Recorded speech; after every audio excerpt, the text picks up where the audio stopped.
Exportação de carne bovina brasileira para a China chega a 90%. Xi Jinping, amigo de Lula, manda avisar. A chamada cota de salvaguarda foi atingida. Quem acompanha o Jornal da Oeste segunda edição sabe muito bem o que isso significa. Vem aí mais taxa.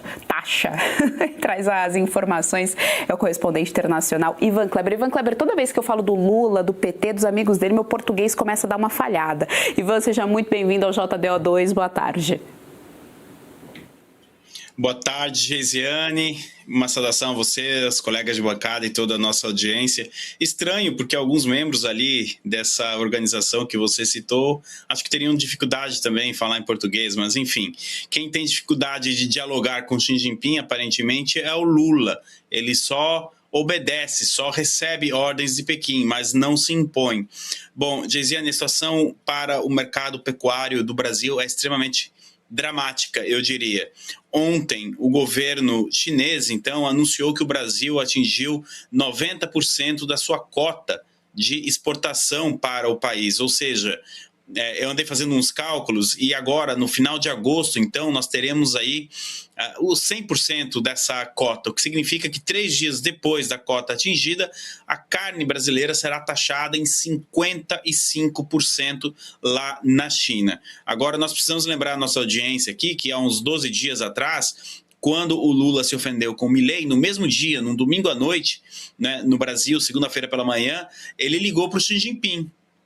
E com certeza o Milei foi assunto, mas por que a carne brasileira não foi assunto?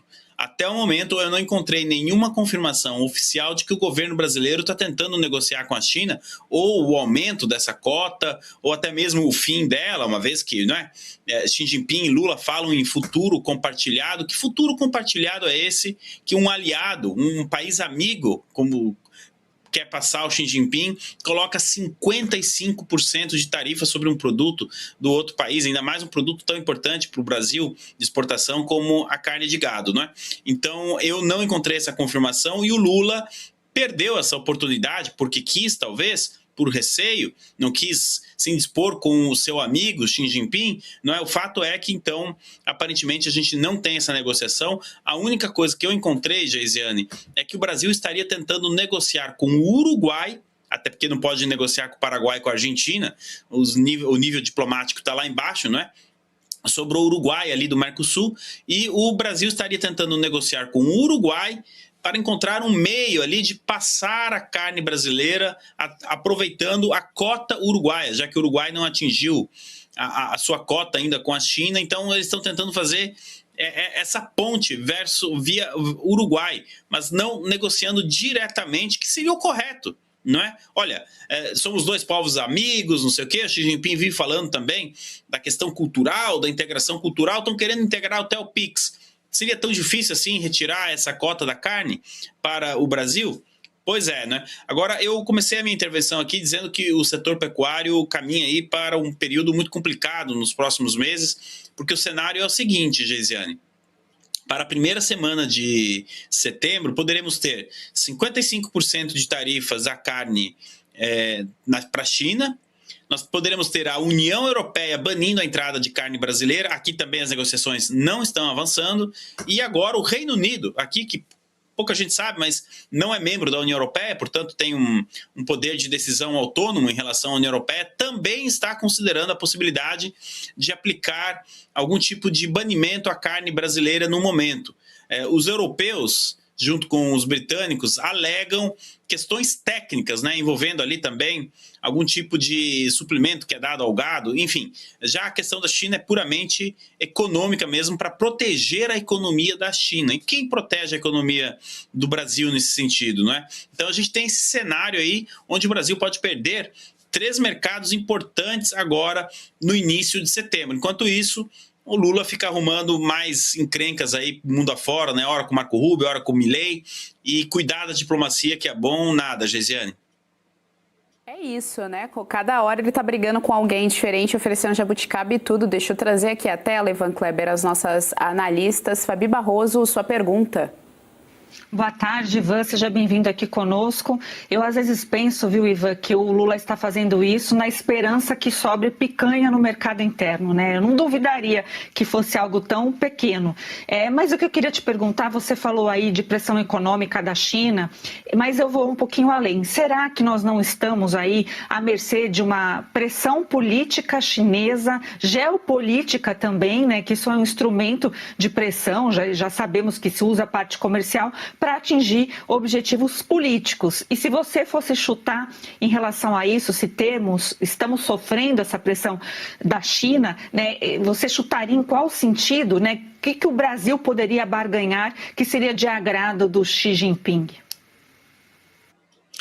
Boa tarde, doutora Fabiana. Olha, acho que não precisa muito chute não, tá? Porque o que a gente está vendo é essa integração da China ao Brasil, inclusive cultural, com vários eventos culturais acontecendo esse ano de 2026 lá na China, né, cultura brasileira e cultura chinesa no Brasil.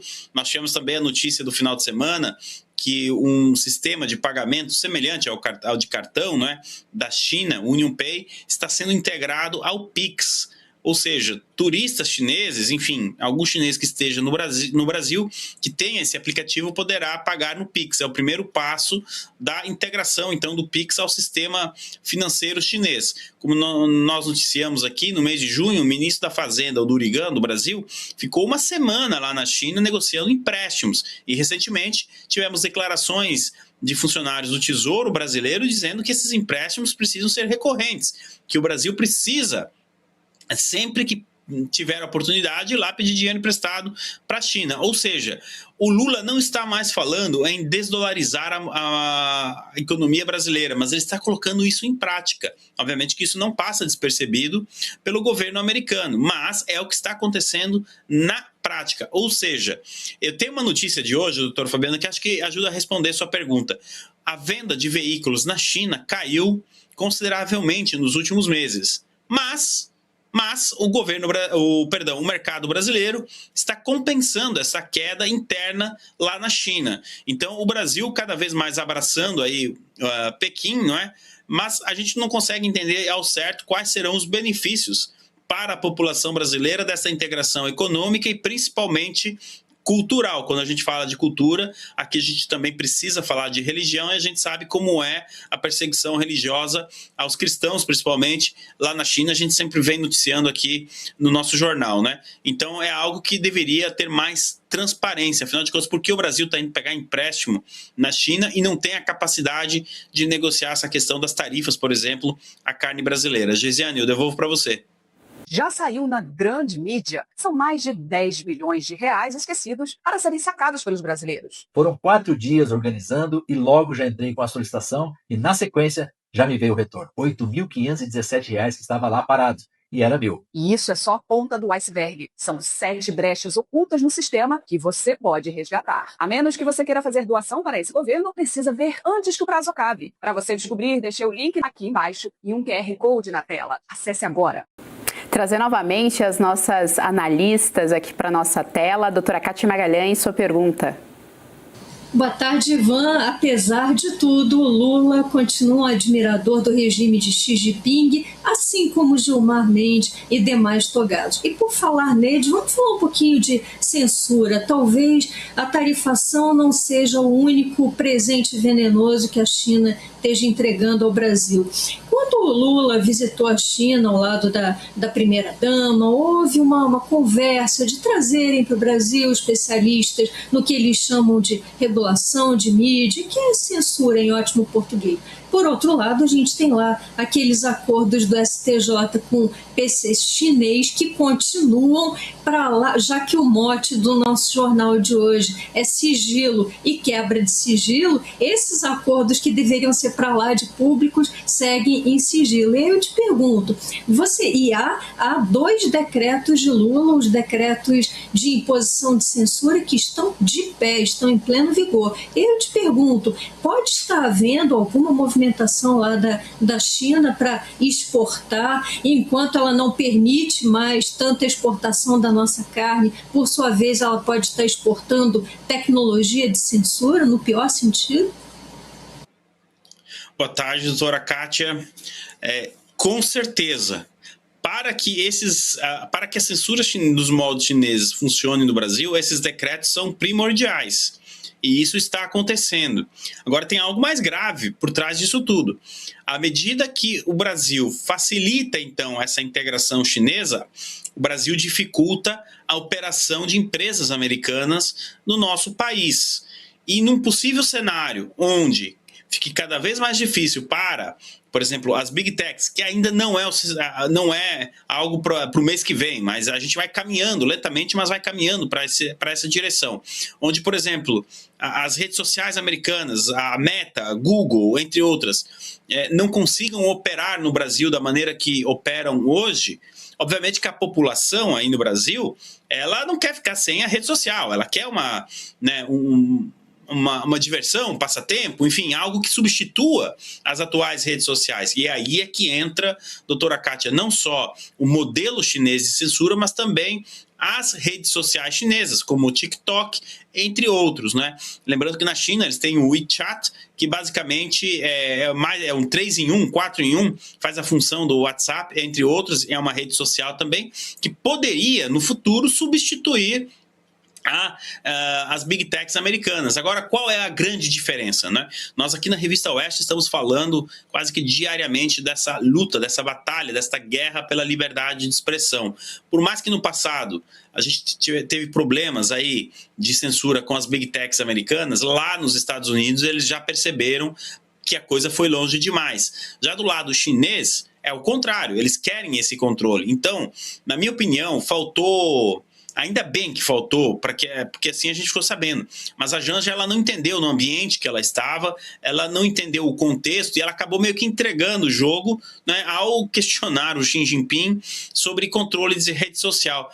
Eu acho que até para o Xi Jinping não foi fácil entender, porque esse negócio de controle de rede social é algo tão simples lá na China, já faz parte do dia a dia, que ele deve ter se perguntado, mas como assim no Brasil vocês não têm isso ainda, né?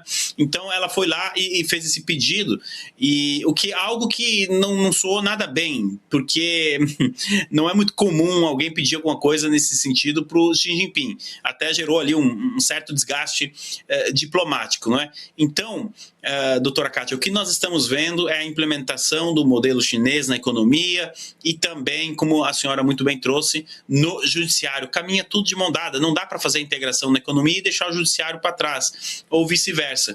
E isso está acontecendo diante dos nossos olhos, e é este modelo de mundo que está nas urnas agora no mês de outubro. Se nós queremos avançar com esse modelo ou parar, colocar um freio e voltar a dialogar com o Ocidente cristão, que é o habitat natural do Brasil. Gisiane, devolvo para você. Muito obrigada, Ivan Kleber, pelas suas informações aqui no nosso Jornal da Oeste, segunda edição. Até a próxima. E se você pudesse ter acesso aos bastidores do Sem Filtro e conversar direto com os comentaristas e âncoras da Oeste? Agora, isso é possível com o Clube de Membros do nosso canal no YouTube. O clube foi criado para quem quer dar um passo além e fazer parte de uma comunidade exclusiva. São 3 níveis de assinatura, pensados para aproximar você da nossa equipe. No plano apoiador, você ganha destaque no chat, figurinhas personalizadas e acesso a publicações exclusivas na comunidade do canal. Quer estar ainda mais perto da Oeste? Nos níveis Engajado e VIP, nós liberamos acesso às lives fechadas com nossos apresentadores e comentaristas, nas modalidades mensal ou semanal. Você também participa de sorteios de livros e produtos da Oeste, além de acesso antecipado a vídeos e a uma visão direta dos bastidores do programa Oeste Sem Filtro. Faça parte do nosso clube de membros e tenha acesso a lives exclusivas comigo e com todo o time da Oeste. Se você acredita na importância de um jornalismo livre e independente e comprometido com os fatos, clique agora no botão Seja Membro e conheça todos os detalhes e vantagens de cada plano.